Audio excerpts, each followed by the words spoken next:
sin-jin trainer all the way from New Zealand. Man, we should charge for this pre-recording talk we just had. But welcome to the Sales Podcast, man. How the heck are you? I'm good, my friend. I've enjoyed our chat.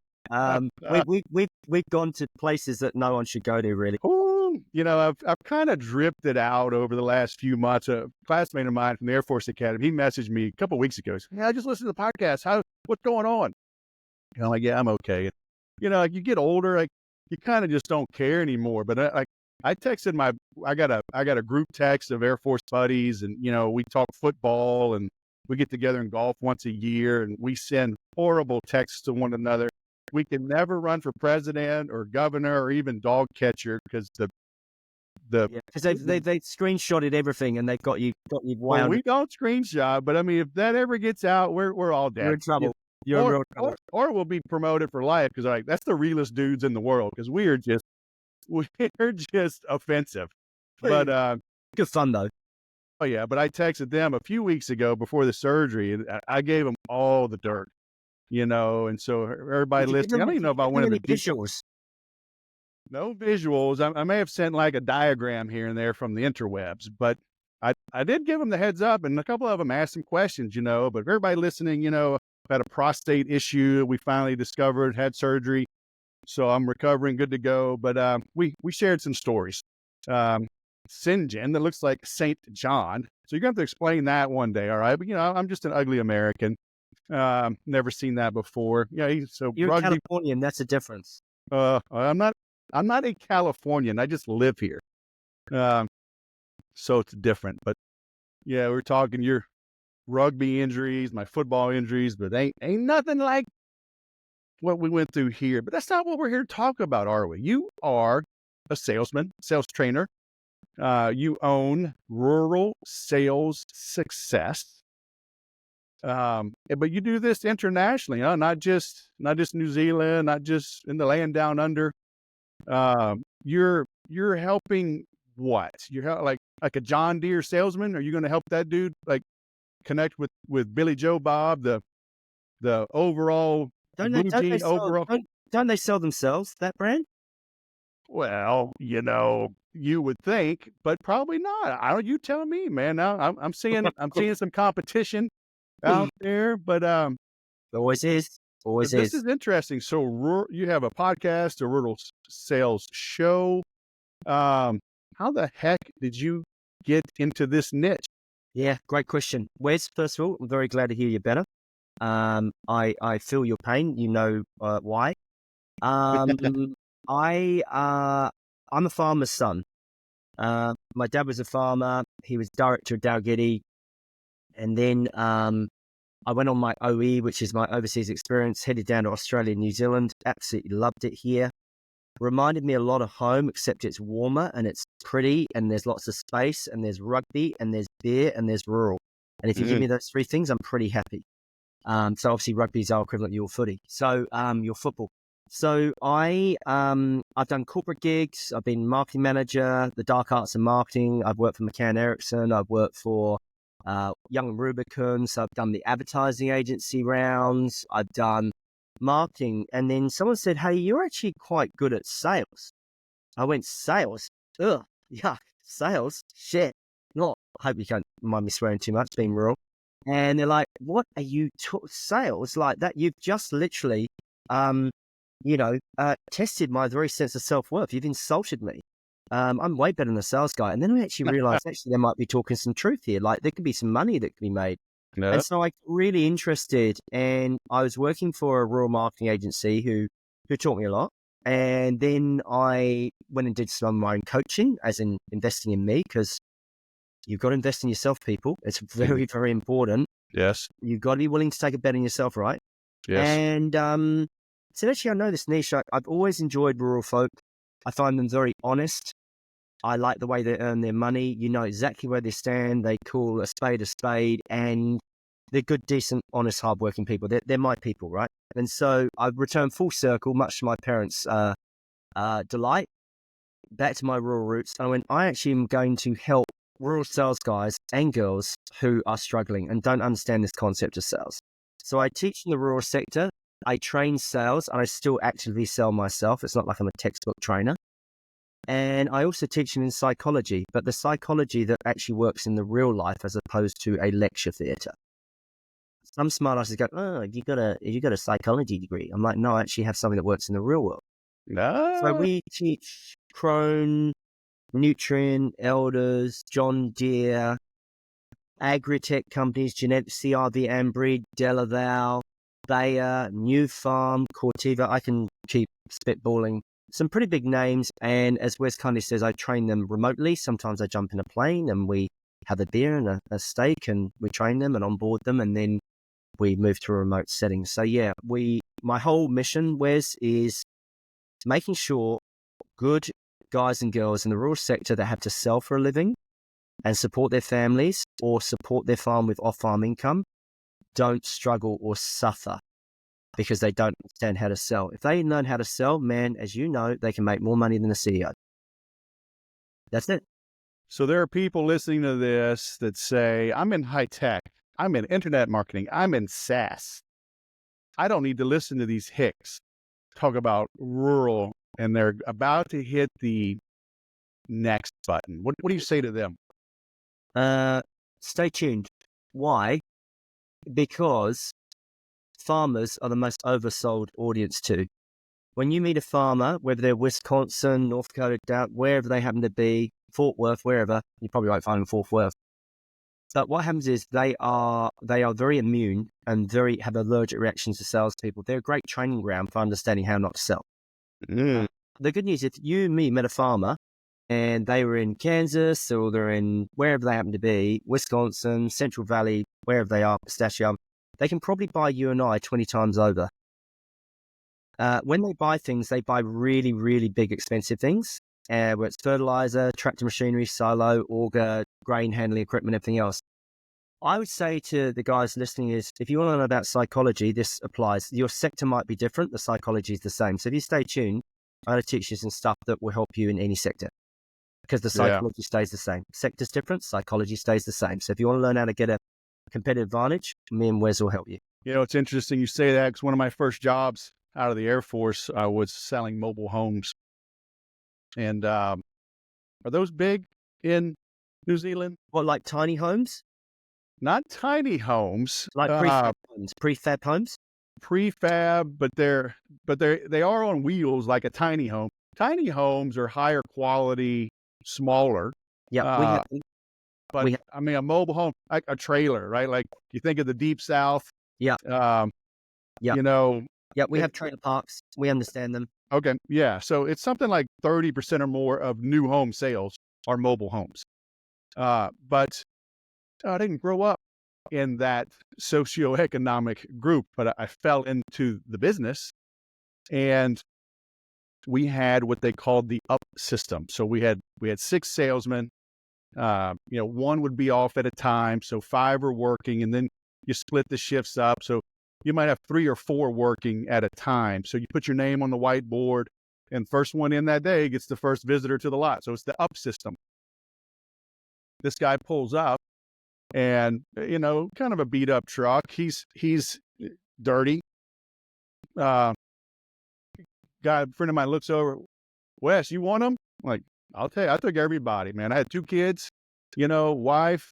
Like, I needed every opportunity I could get. Well, it turns out this guy, he installed septic tanks. Okay. He didn't service existing ones. He just installed new ones. Because you were talking about he could buy us 20 times over.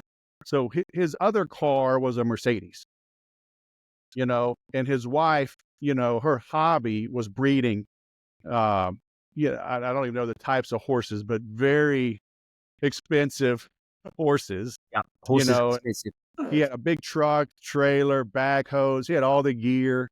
The guy made more money. And so he was just looking for business, passing out his card.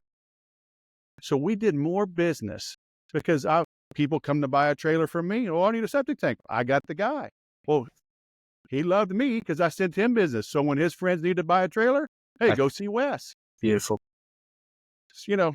But one guy passed up on him because he judged him by his appearance. Yeah. He was muddy. Yep.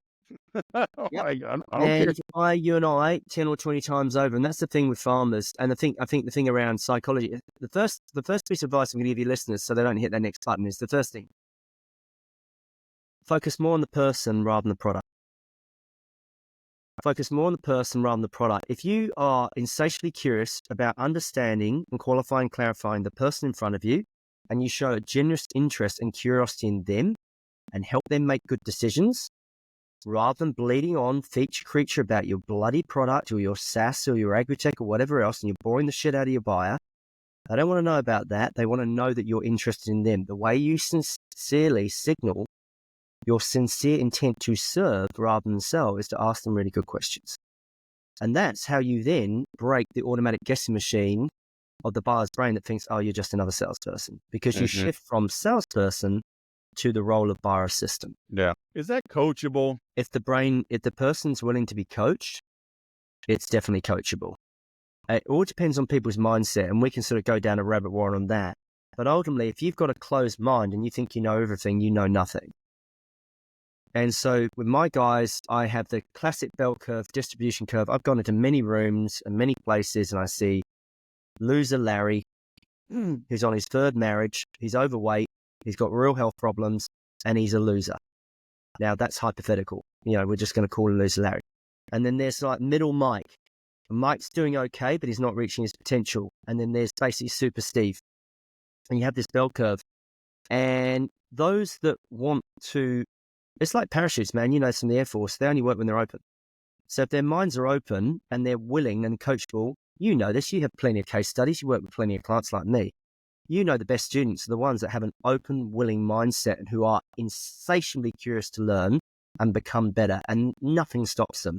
And they're the ones that end up making a lot of money, while loser Larry bitches and moans and whinges about the fact he's still stuck on 60K. Yeah.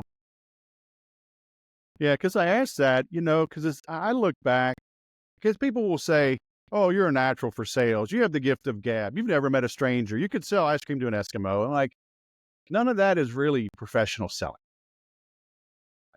I've always been money motivated, but I've never sold anything just to make a buck. I know I can sell you. I'm gonna do it. And so it's like, I wonder, I've always gone back and forth, like, are salespeople born or are salespeople made?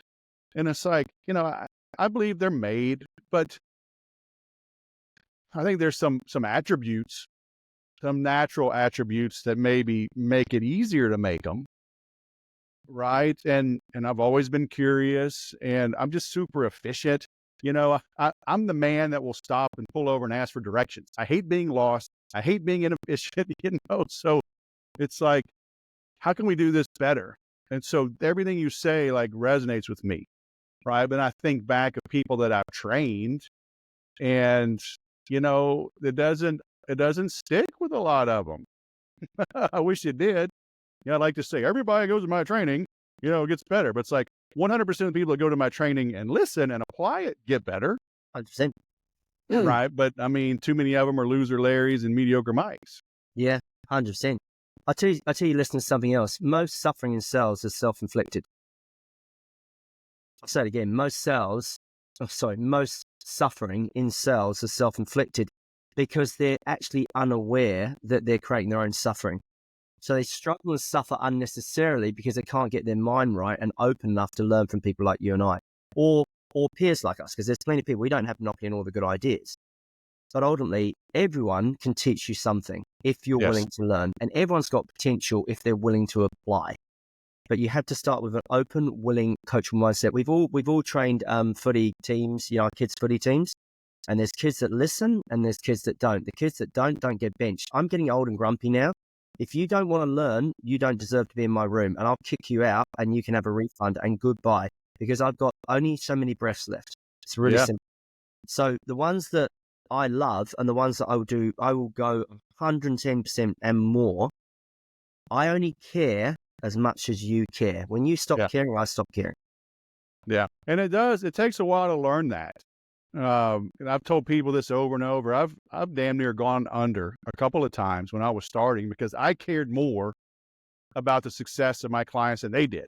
And then you just get tough because it's like, you can't save every puppy in the pound, and it's like police and firefighters and surgeons. It's like, you don't want to lose anybody. You want to get there just in time and pull them out of the burning car and pull them out of the burning home and restart their heart and everybody goes home happy. But it's like, it doesn't work that way. But if you're going to get up the next day and do it again, maybe even the next hour, you got to put that loss behind you and put your best foot forward, to go again. And, you lose a sale or whatever. It's like, you got to dust yourself off. But like, I got no problem. Like, hey, sorry, bud. Sorry it didn't work out. Oh, we paid you. You paid me and I trained you. You didn't listen. You I'm didn't take doing, it. You didn't doing take it. this right now. I got a client, boom. They send an email blast. They don't review with me. Boom. They send out a direct mail. And I'm recommending they do these things, but then they run off and do them. I'm like, oh, the email didn't work. It was a shit email. Oh, the postcard didn't work. It was a shit postcard. You didn't But you check. said, yeah, I said, send it. You're paying me. Why don't you let me review this stuff? Yeah. Well, Yeah. I'm like, we don't have to work together. I mean, Yeah. I mean, you're absolutely right. Like you learn as you get a bit older, like you and I. I always say when the student's ready, the teacher arrives. sure. And I think also this is applicable to any sector that you sell in, whether it's pharma, as in PH, pharmaceuticals and medical, or pharma in my world, or agri-tech, or SaaS, or finance, or insurance, or home, or real estate, land agents, whatever, is you've got to get really, really curious about human behavior. I think the reason you're successful is you're a genuine dude. I can see that. You're genuinely interested in people.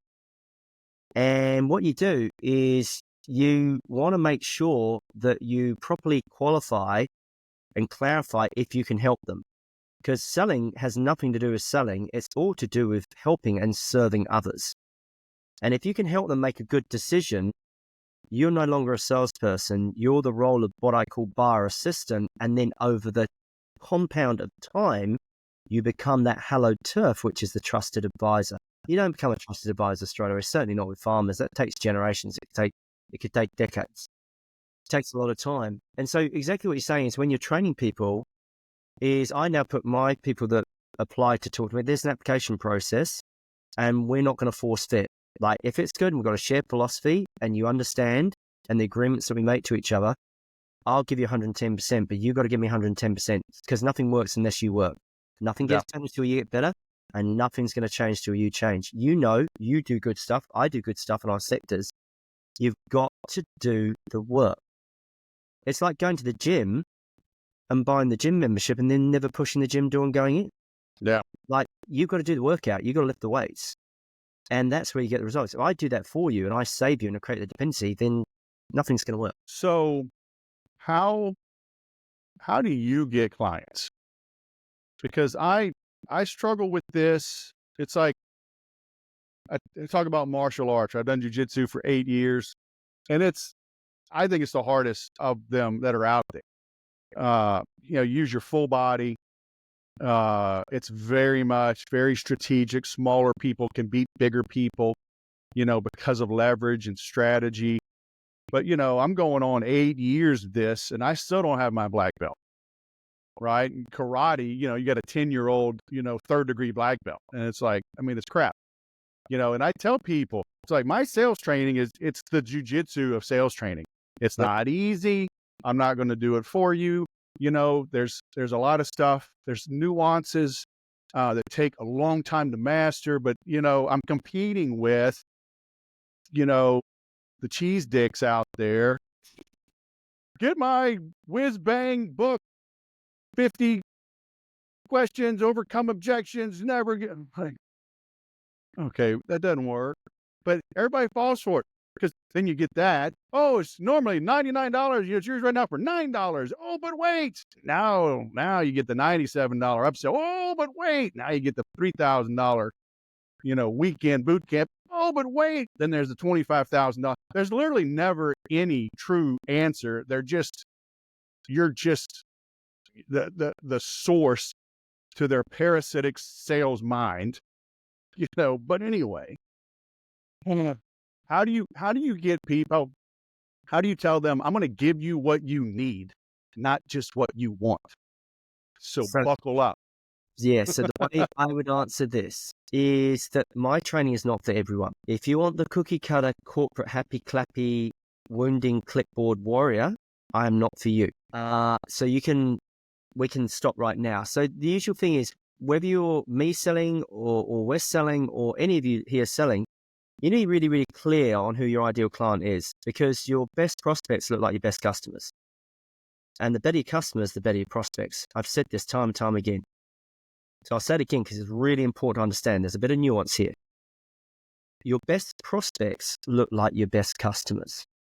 So the better your customers, the better your prospects. So find really good customers, do great work for them, exceed the goals, get the great results, and then use them as case studies to go and get another. Now, the other reason why I get clients is because I'm niche. I'm very unique. Like, you've probably never heard of a rural sales psychologist. I didn't make it up. I just combined 3 rare, valuable, unique disciplines: rural as a sector, sales as a domain, and then psychology as a science. And I put the 3 things together, and people go, this guy's different. Because you have to be different. If you're not different, they'll treat you the same because you are the same. So I would say the first thing is find your tribe. Find who you love, who you will basically lay down for, and really you've got their back. I'm surrounded by farmland here. Obviously, New Zealand is very agricultural. It's a very agrarian economy. We export 97% of what we produce in food and fiber: milk, beef, venison, kiwi fruit, apples, everything. Like 97% of it goes offshore because there's hardly any of us here. There's only 5 million of us here, and we're the size of the UK. Oh, by the way, did you know New South Wales in Australia is bigger than Texas? I just want to say that to your Texas friends. So Australia is a big country too, and it exports a lot. Yeah, I'm sorry. We're getting some static. Yeah, I didn't hear what you said. So it's really funny. Like we're starting to understand North America, but New Zealand's tiny, Australia's huge, and I do majority of our clients in Australia now, and we have row crop, corn, canola, wheat belt, barley, big headers, choppers going 24/7, some pretty big places. The point I'll get back to is that you need to really think about who you want to serve and be very focused on that. Otherwise, you're just scattergun, and you're gonna spend a lot of resource and time.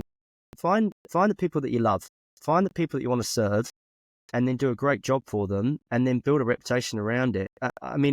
We were talking about doctors before we got on the call. You don't sell like a doctor, you sell like a specialist. Doctors have lost because doctors are generalists. So if you're a generalist, I would say generalities repel, specificity sells. Now, where's this going? My God, this guy's got a lot of phrases, but it's true because I'm trying to get you to remember them. Specificity sells. When you have a medical issue or I have a medical issue, I want the specialist. I don't want a generic guessing general practitioner who is going to muck around, polite term, and get it wrong for weeks or months on end. Get me to the goddamn specialist right now who to fix my specific problem or pain. And so that's what we do with rural sales teams, because they've been burnt and bruised by these happy clappy cheese dicks that you and I see out there in the market who've got no integrity. They only think of themselves. There's no duty of care. There's no accountability. There's no attribution. There's no guarantee. And they don't have a business that has any case studies. It's all just puff. So how, like in this crazy world, it's hard to reach anybody, but I guess it's always been hard to reach a farmer, right? They're rarely sitting at their desk. Nope, they're out and about. So, are they just driving out, hoping to catch them on the back 40? Yeah. So do you know who farmers hang out most with? Who do you think they are? What salespeople? Who do you think they hang out with? Farmers hang out with other farmers. They hang out with other farmers. They listen to their neighbors. So if you do a great job for the neighbor, we talk about road before region, we'll win that road, and then we'll win that region, that community, that shire, that district. You don't drive all over bloody the whole state. You just focus. It's a bit like Zig Ziglar saying, before you go across town, just go next door.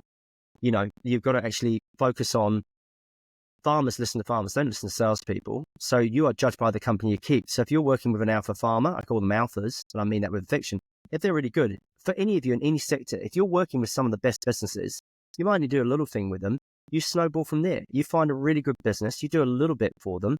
Maybe you have to do it as a case study. If you're starting off, you might have to do it at mates rates. You might have to do it as a case study. My God, you might have to do it for free. I've had to do plenty of free training in my life. But you get a foothold, and what we call in our world, a foothold on that farm. You get a purchase point, like you're climbing Yosemite or whatever else. And you find a little foothold, and then another purchase point, and then you got clients, and then you got a portfolio, and you say, hey, I work with these companies. I mean, the reason I was ripping off all the names is we're just here in New Zealand, but we work with some really big businesses, and we've earned that reputation through results over a period of time. And we're a little bit different. So that's how we do it. And how you get hold of farmers is through other farmers by doing great work and looking after them and serving them well. All right. I mean, I agree. I know. But I got a tough quota. I don't have time to win these farmers over. The damn year's over in a month. What do I do? Well, if you've got your years over in a month, what have you been doing for the last 11? Listen, let's not look backwards. Let's not dwell on bygones. I got to close something now, and you're this great sales trainer, this witty guy from down under with a fancy name. Okay, so St. John, you're my saint of bluebirds, my saint of miracle sales. Make it rain. What do I do? Right. What you do is the first thing is your greatest source of sales are your existing customers. So I'm assuming you've sold someone. Look, I didn't have your training till now, so I kind of screwed those up. Okay. I pressured them. It was my boss's fault. I cut some deals. I missed some delivery dates. Okay. We sent out some gear, a little misconfigured. Maybe I wasn't listening, but I mean, we had solar flares, so I think there were some typos. So, yeah. So then, what do I do? Cool. Love this. So, Wes, no, it's good. Let's play. I assume you've made some sales this year. Not enough, but yes. Cool. Have you got a few that you're proud of? I assume they didn't all go wrong, because otherwise I wouldn't be training you. I'm proud of all of them. This is freaking hard. But yes, I get your point. Yes. Yeah. So can you find your best customer for me? And then go and ask that best customer if there's anyone else that we can help in the same way. You're saying ask for a referral? Yeah. Come on. That's not innovative. That's not cutting edge. Isn't there like some cold email? Isn't there some list scraping? Isn't there like a farmer's bureau I could like buy a list and like... Love it. Why are we making it so complicated? You got to be brilliant at the basics and focus on the fundamentals. If you just do a really good job for someone and you look after them, you know the statistics. I think it's Forrester or Gallup. Only 10% of salespeople ask for referrals.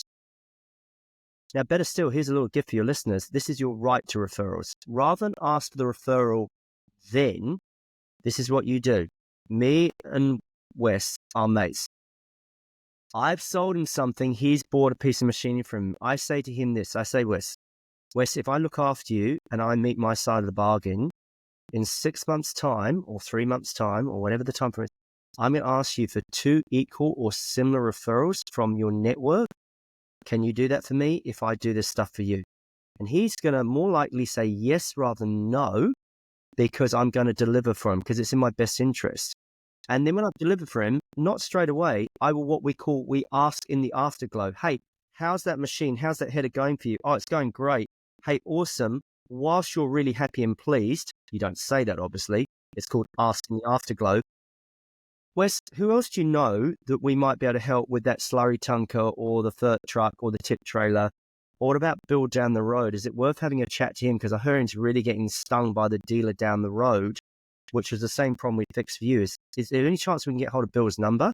And then you go and see Bill. And when you go and see Bill and Dave, then you go and see Bill, Dave, and Mike. And it's a snowball effect. I win the road before I win the region. So I think the thing that Wes is making to listeners, you don't need to be super fancy here. You just be brilliant in the basics, which do a really good job for your customers, and then ask them if you can, is there anyone else that you could work for and get the same result for them? And there's no ickiness or awkwardness, because if they're happy, guess what? I have a dude in Perth in Australia. He's an agri-tech guy. He refers me to everyone all the time, and I don't even have to ask because we got the results for him. Yeah. So all you got to do is get a bank of really good customers, and I only started with one client, guys. Yeah. I did a great job, and then a snowball from there. Just do a great job for people, and then ask them if there's anyone else you can help that you've helped them in the same way. Well, and that's the reality. I mean, and I've worked for some crappy companies. I worked for some public companies that would put us under the gun. And honestly, I didn't say it outright, but I said no and just started looking for a new job. Yeah. You know, I had one company and I didn't have a choice. My boss was covering for me as much as he could, but the CEO was like, fly up there, sit in the guy's lobby until the end of the year, right? I mean, it was like between December, between Christmas and New Year's. And so I couldn't fake it. I had to have a ticket and a hotel and a taxi and meal receipts. So my boss said, fly up there. He said, just stay in your hotel. He doesn't have to know. So, cause I wasn't going to go beg for an order. Yeah. 100%. But I had to fly, leave home between Christmas and New Year's for sale I knew wasn't going to happen, be away from my family. And I was like, I wasn't at that company. It wasn't long. I left with a group of guys to go to a competitor. And I mean, literally within months, I was like, this is a mistake. So I was able to go back to my old company after leaving. Terrible advice. Terrible advice. What I would say to that was just before the thought leaves my short-term failing mind at the end of the year, which always does. That's a push, not a pull. Yes. So what happens is you've had it as well. You get people hitting up on LinkedIn and stuff. You've got no relationship. They've given you no value of anything. There's no nurturing. And then they're just asking, can I work with you? Can I be your VA? Can I do your podcast? Can I do your marketing? Can I do like, dude, you haven't even got to know me. You haven't even built a relationship. Yeah. And the reason is they haven't got enough pipe and they got lazy. So what I would say to listeners is consistency will beat intensity any damn day. So if you're consistently prospecting, you have a pipeline that is plentiful, which gives you options, which means then you're not needy or desperate for the deal where you get punished on price. So activity is everything. You've got to build relationships. You've got to have conversation. You've got to have planning going on. If you're in the shit in December, it's because everything that you didn't do January to November. It's like a sea anchor. It's like a debt that you're paying because you haven't actually been consistent. If you're consistent, you'd have a pipeline full and you wouldn't have to put pressure because they don't care. Your priority and urgency to sell is not their priority and urgency. You're sitting in the lobby and you made the right decision, sir, not do that because it's unethical. It's wrong. Is you need to find out how can I serve that person before I sell to that person? Yeah. What do I need to do to build a relationship? And then they might be in a position to maybe have a conversation about what I have to sell. Just help people. You haven't figured it out, but we have January 1st coming up. I have figured out how to work out for 24 hours straight and it's good for the whole year. Okay. And it's the same with my sales training. That's why it's $1 million, but man, one day and you're good for a year. So, if you're nice, when I stop recording, I'll give you those secrets. Okay. Awesome. So intensity, it's all you need. Just like massive action. No, just what it bear is. down. I don't 10x it. I 11x it. Oh, are you 11x it? I'm 10% better than the 10xer. Oh, I actually 12x it. So no, guys, we're having fun here, but what it is consistency. Consistency is highly underrated. But it's boring, right? Like talk about jujitsu. Boring work. For 8 years, we do the same warm up. I'm like, golly, this is boring. But every movement we do it for a reason. 100%. We do unique warm up moves, and I'll see like new guys kind of half-assed, and I'm like, you know why we do this? And even guys been in for years. Oh, that's how that works. I'm like, that's why we do that warm up that way. I tell people like my instructor, he's like 4 years older, about 70 pounds lighter, and I've never beaten him in 8 years. And in jiu-jitsu, like when you pass their guard, pass their legs, control their upper body, it's called passing the guard. It's 3 points. I've only passed his guard once in 8 years, and I'm 70 pounds heavier. And I train nobody my age trains as much as me. I go 5 to 6 days a week, and we're only open 6 days a week. And so it's not like I'm a slouch, okay? And every time that he has beaten me, it's with like the same 4 moves. He's not doing crazy stuff. He's not doing anything that I can't do. He's not doing some flips and cartwheels and, double jointed move. It's just fundamental. I mean, they say, the instructor, he's failed more times than you've trained. He has literally lost more tournaments. He's lost more finals than I've even competed. And he was number 1 in the world. So he's won a lot more, but he's lost more than I've even So it's these fundamentals, but it can be boring. When you understand why you're doing them, it's not boring. Do the boring work. So he was really good. He's got those foundations. Yes. And those 4 moves. And you've tried, because you're a fit guy, like me, you work out, you want your energy, you don't, you need that. And this reminds me of that Bruce Lee quote. And I'm sure you've heard it. You know the one? Yep. I don't fear the man that's made 10,000 kicks. I fear the man that's made that one kick 10,000 times. So the questions that I teach are fundamental based qualification questions, which basically completely disarm a cynical and skeptical seller's brain, particularly farmers, because they're so oversold to. Yep. And it's like your warm-up. I've been doing it for years and years and years, and everyone goes, that's magic. It's magic. I'm like, it's not magic. It's just psychology. Yeah, it's, I'm working on a book called Please Date My Daughters. Great title. I've got 5 girls. Wow, that's expensive. Yeah. So, but they hardly have any dates. Oh, interesting. And it's not because of all my guns. Because the subtitle is about how to develop Riz, right? Which was last year's word of the year, right? Yeah, this made the dictionary, I think. Charisma, right? Nobody has charisma. So I see these beautiful blonde-haired, blue-eyed girls not be invited to homecoming and prom. They all go with a bunch of other girls. The boys go with a group of boys. The girls go with a group of girls. And nobody, my 16-year-old, she had kind of a date. Kid comes over last weekend. So the weekend after Thanksgiving. And he's got his own car. He's working. Okay, so some good indicators. But his human-to-human interaction was terrible. Average. And we all shut him down. The whole family and her friends are like, nope, you can't date him. Yeah. So, but it's just the little rapport. It's so simple, but people don't do it. They don't know it. They don't know it. They don't trust it. I don't know. They're uncomfortable. So they say stupid stuff because people are always like, I don't like scripts. I feel all bound up. Like, scripts free you up. Yeah. Because then what works. If you keep changing the variable, how do you know what works? Yes. And I say, how much money did The Rock make last year, right? Yeah, he used scripts. He learns these lines. Like $60 million? Yeah. So on that book, here's an idea, and you can shoot me down because you're going to come on my show and we're going to have this conversation as well. All right. As I think, who do you think the most important sale that you need to make to? Who's the most important person you need to sell to? Yourself. Bingo.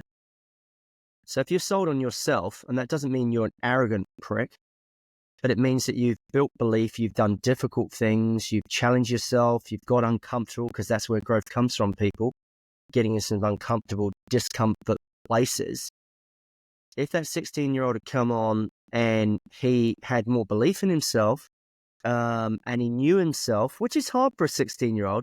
Mate, I'm a slow learner. It's taken me a long time to learn this. But if you are sold on yourself and you believe in yourself, you have and I wouldn't say this in an arrogant sense, you have a natural charisma or attraction to you because you're interesting. You can hold a conversation. You've got emotional intelligence. You can read a room. You've got humor. You've got banter. You've got intelligence. You read, you write, all those sort of things. Hard for a 16-year-old, and you should have a high bar for your daughters. I have daughters too, right? I have a daughter. And I can tell you the bar will be very, very high. I have 2 boys and a daughter, but yeah, the first sale is always to yourself. And that's where confidence comes from, because you're going to need a lot of confidence and belief in sales, and you're going to need a lot of knockbacks. And the person you need to believe in the most is yourself. And this isn't some trumped up fake it till you make it bullshit. This is basically doing the mahi, as we call it down here, doing the work. Doing the work. And the inner work is the hardest work. Yep. We don't want to look within, huh? Oh, well, that's scary, because that's called a reflection. And then I have to look at myself. I'd much rather just project my shit on other people. How about that? It's way easier. Oh, the trainer was shit. He didn't know. He was too complicated. He spoke too quickly. Did you do anything? I hope I don't mind me swearing. You did fuck all. So you get FA. Yeah.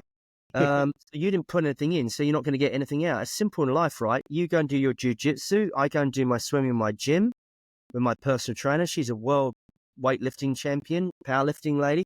She is tough. She didn't do the weights for me. She didn't lift the workout. But she gets me to do it. Off you go, 21 pull-ups. Off you go. Then we're doing 15, then 9. And we're going to do 6 rounds of that till your shoulders drop. We're going to go to fatigue. Okay, I do it. You've got to do the work. People just not willing to do the work. I'll show my age here.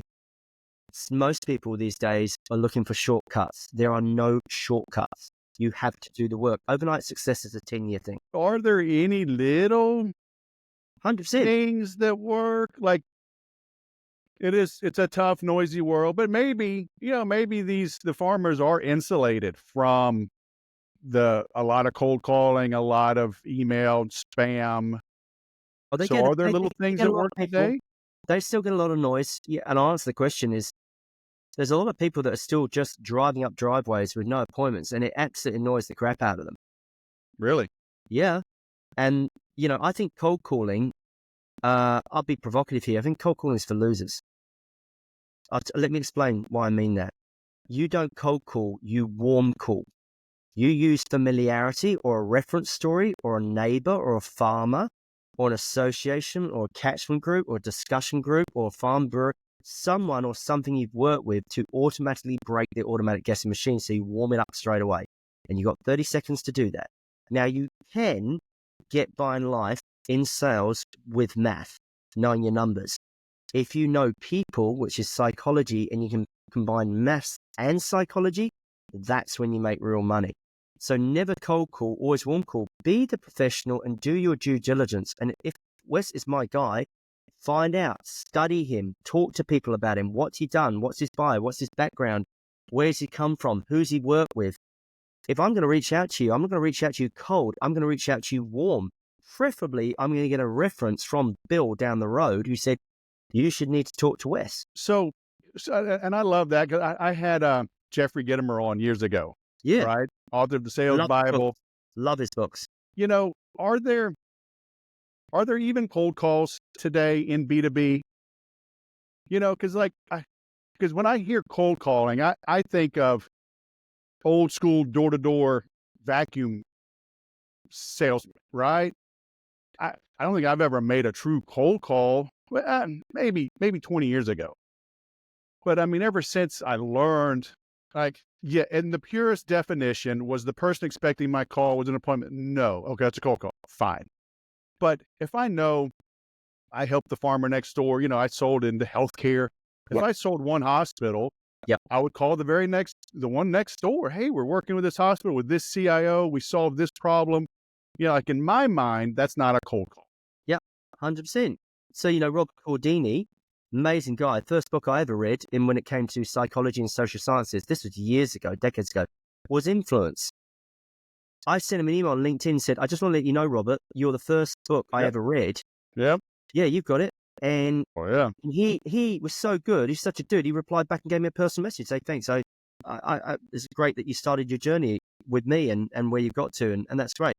I think the point of the story is the quick wins are you got to be a fast learner and you got to be interested in people.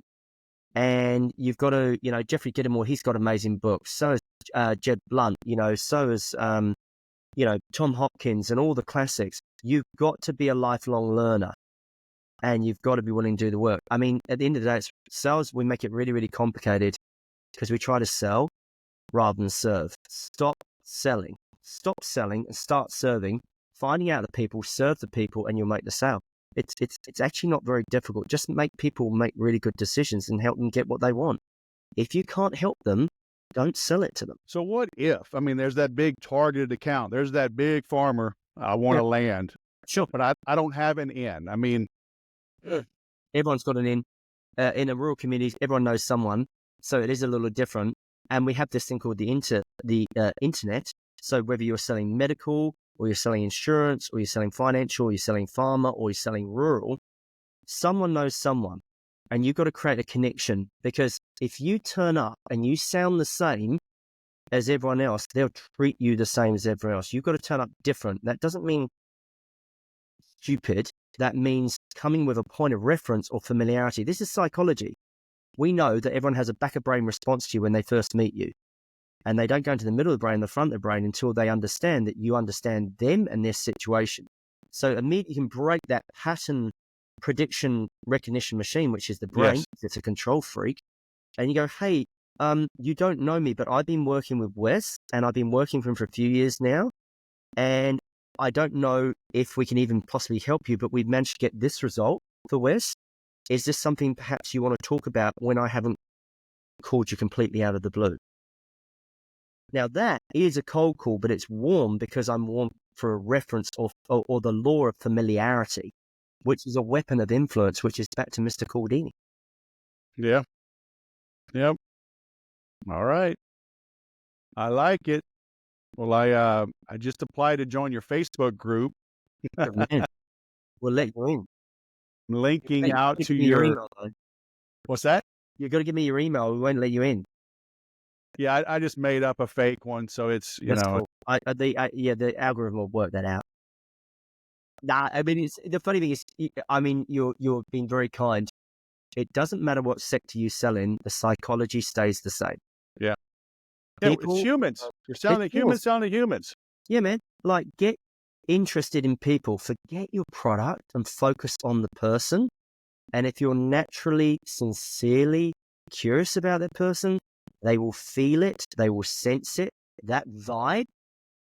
If you want to get all woo-woo, they'll feel that and they'll go, I like this dude. I'm going to give him a bit more time. And if they give you 2 minutes, they'll give you 10, and they give you 10, they'll give you 20. But stop selling, start serving, and recognize it's about them. You talked about B2B. I talk about B2Me.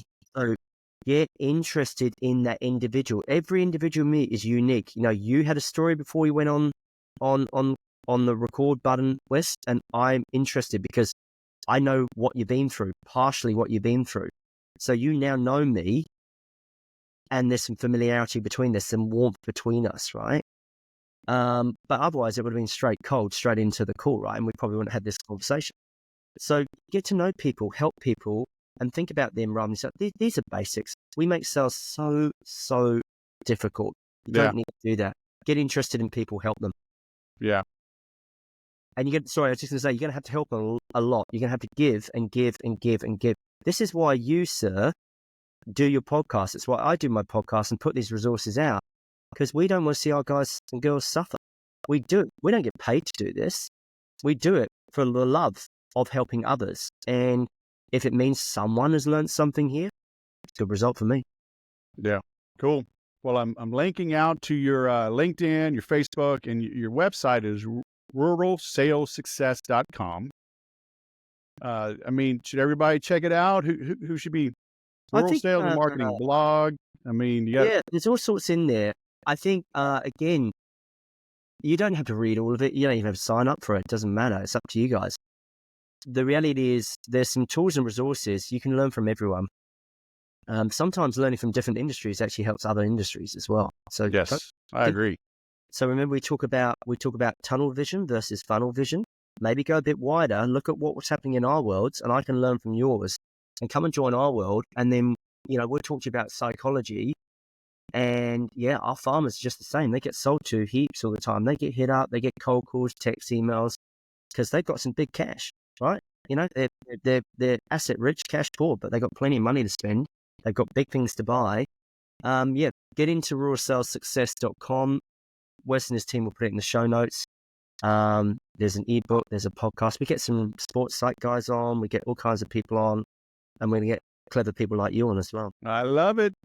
Very cool. Well, it's morning for you, huh? Yeah, I'm going to go for a swim now. It's 1:00 in the afternoon. Oh, it's 1? Yeah, 1 p.m. 1 p.m. on a Thursday, and it's stinking hot out there. We're in our summer, and I go for a swim because then I've got a whole bunch of meetings and energy. I am so confused. How are we only 3 hours? But you're the day before. Well, I understand, but I mean, I thought it was more. Let me see here.